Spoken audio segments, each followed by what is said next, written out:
I have a friend.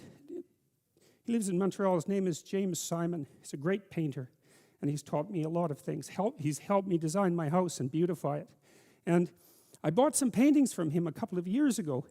And he did this series of paintings where he went around North America and stood in different places, and then he painted the view from here down. And so it's his feet planted in different places, on roads, in the desert, on the ocean. I have one actually hanging over my toilet, which is him standing at a urinal.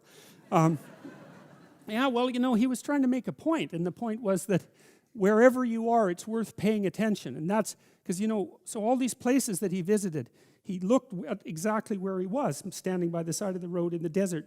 Sort of mundane in some sense, but then maybe he put 40 hours into that painting, you know, and it's very, very realistic painting with really good light. And what he's telling you as a painter is everything is worth paying attention to an infinite amount, but you don't have enough time. And so the artist does that for you, right? The artist looks and looks and looks and looks and looks and then gives you that vision. And so then you can look at the painting and it reminds you that right where you are is, there's everything that there is right where you are. And that's a hard thing to realize, but it's actually true.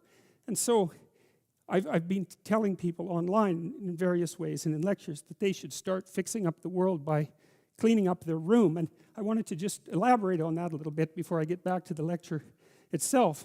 So as it's become this weird internet meme, you know, and it's a joke, and good, it's a joke. I'm really happy about the fact that so much of this has got like the leaven of humor in it. It's really important, because that's what stops things from degenerating into conflict, humor. And I was thinking about this idea of cleaning up your room in relationship to the mustard seed idea. And you see, the thing about cleaning up your room, this is also something I learned from Carl Jung and his studies on alchemy, because for Jung, when the alchemist was attempting to make the philosopher's stone, he was not only engaged in the transformation of the material world, but he was engaged in a process of self-transformation that occurred at the same time as the chemical transformation. So it was a psychological work in some sense.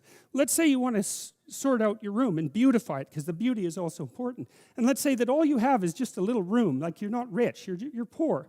And you don't have any power, that's another thing. But you've got your damn room, and you've got this space right in front of you, you know, that's a part of the cosmos that you can come to grips with. And you might think, well, what's there in front of you, right in front of you? And the answer to that is it depends on how open your eyes are. That's the proper answer, because you could say, and William Blake said this, for example, and Aldous Huxley made comments that were very similar, that in a transcendent state you can see infinity in the finite. And you might say, well, you can see infinity in what you have within your grasp if you look, and you could say maybe that's the case with your room. And so you want to clean up your room. Well, okay, how do you do that exactly? Well, a room is a place to sleep. And so if you set your room up properly, then you figure out how to sleep and when you should sleep and how you should sleep. And then you figure out when you should wake up. And then you figure out, well, what clothes you should wear, because they have to be arranged properly in your dresser. And then you have to have some place to put your clothes. And if you're going to have some clothes, you have to figure out what you're going to wear those clothes to do, right? And then that means you have to figure out what you're going to do. And then your room has to serve that purpose, because otherwise it isn't set up properly. And if it doesn't serve your purposes, you will be unhappy and not happy in the room, because the way that we perceive the world is as a place to move from point A to point B in. And then if the place that we're in facilitates that movement, then we're happy to be there. And if the place that we're in serves as an obstacle to that movement, then we're unhappy to be there. And so what it means to set up your room is that you have to have somewhere to go that's worthwhile, or you can't set up your room, and then your room has to be set up to facilitate that. And then the next thing is, well, maybe you have to make it beautiful. But that's not easy, right? That means you have to have some taste. And that doesn't mean you have to have money. It doesn't, because you can be garish with money, and you can be tasteful with nothing.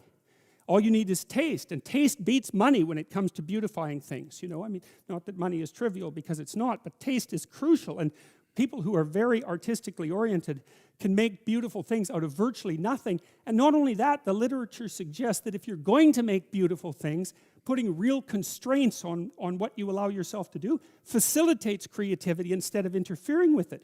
Because let's say you have to make something out of nothing, right?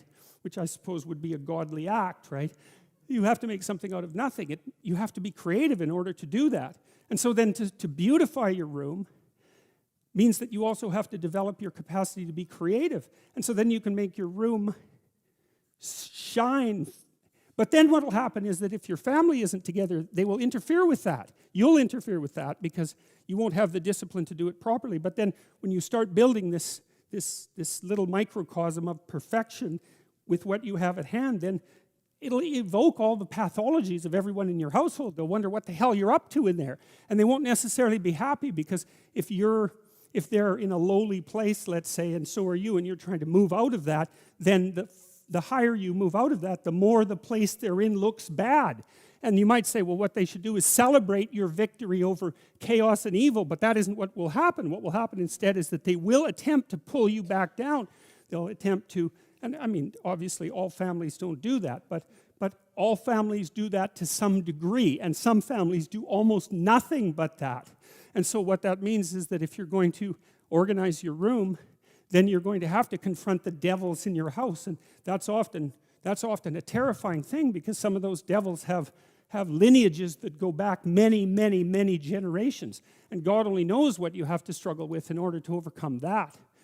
And so to sort yourself out and to fix up your room is a non-trivial matter, you know. And you can do that. You'll learn by doing that, and then maybe you'll learn enough by doing that so that you can fix up your family a little bit, and then having done that, you'll have enough character so that when you try to operate in the world at your job, or maybe in the broader social spheres, that you'll be a force for good instead of harm, because you'll have learned some humility by noting just how difficult it was to put your damn room together, well, and yourself for that matter. And so you'll proceed cautiously with your eyes open towards the good. And so, well, those are some of the things I've been thinking about this week, and they're germane. They're germane to what we're going to discuss tonight, because what happens at the beginning of the Abrahamic stories is basically God comes to Abraham and just says, go. Get going, man. Do something. Get going. And you might think, well, where should I go? And God is somewhat vague about that, and where he sends Abraham, it's a real fixer-upper, man. It's like there's starvation there, and there's tyranny, and there's marital dissolution, and there's deceit. Like it's just like where you live, you know. It's exactly the same thing. It's tyranny and catastrophe. So that's, you know, the tyrannical great father, because Abraham ends up having to sojourn in Egypt, and there's a famine, and so Mother Nature is on the rampage, and Abraham lies about his wife, as we'll see. And so it's the world. It's tyranny and vulnerability and deceit. And yet God says, go, because if you do go, then you'll become a father of nations. And you think, well, again, that's pretty good news, although it's strange, because you'd expect that if God chose Abraham, then he'd send him immediately to the land of honey, land of milk and honey, and that isn't what happens at all. It doesn't happen at all, and Abraham never gets there.